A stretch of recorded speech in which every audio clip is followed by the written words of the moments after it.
हस्तिनापुर में जम्बू द्वीप में आए हुए हैं, जो जैन लोगों के द्वारा बनाया गया एक धार्मिक स्थल है और इसका आध्यात्मिक महत्व बहुत ज़्यादा इसमें दिखाया गया है। और देखिए यहाँ पर एक मेडिटेशन टेम्पल बनाया गया है, बहुत खूबसूरत टेम्पल है और ये चारों तरफ से हरियाली है।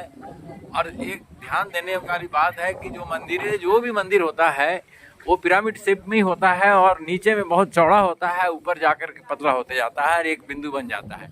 तो ध्यान तो यही सिखलाता है कि हमें बहुत चीज़ों को छोड़ना है, व्यर्थ को मिटाना है और एक बिंदु पर जाके कंसंट्रेट होना है। एक बिंदु क्या है?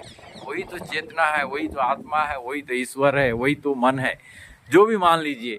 तो देखिए मंदिर कितना खूबसूरत है, कलाकृति भी इसके देखने लायक है मंदिर का।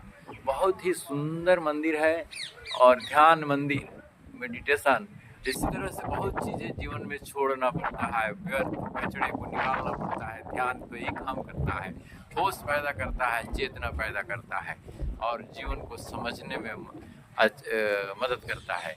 तो ध्यान ही जीवन है, समझ लीजिए। बड़े बड़े जितने महान हमारे ऋषि मनीषी हुए और विद्वान लोग हुए, सब ने ध्यान का महत्व दिया, चाहे महात्मा बुद्ध हो, चाहे जैन धर्म के प्रवर्तक महावीर स्वामी हो या विवेकानंद हो, इवन आज के थोड़े दिन पहले के ओशो हो, सब लोगों ने ध्यान को महत्व दिया। और ध्यान से ही जीवन को जिया जा सकता है, जीवन को समझा जा सकता है, जीवन में सुख शांति और चैन प्राप्त किया जा सकता है।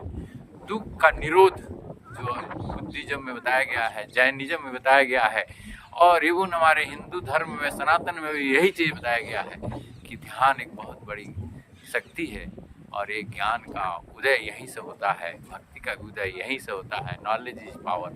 जब समझ आएगी तो भक्ति भी आएगी, जब समझ आएगा तो ज्ञान भी, शक्ति भी आएगी और भक्ति भी आएगी। तो शक्ति और भक्ति दोनों के लिए ध्यान और मंदिर सूचना दे रहा है कि व्यर्थ को छोड़ो, सिमटो और एक ऊंचाई तक जाओ और एक बिंदु पे कंसंट्रेट हो जाओ।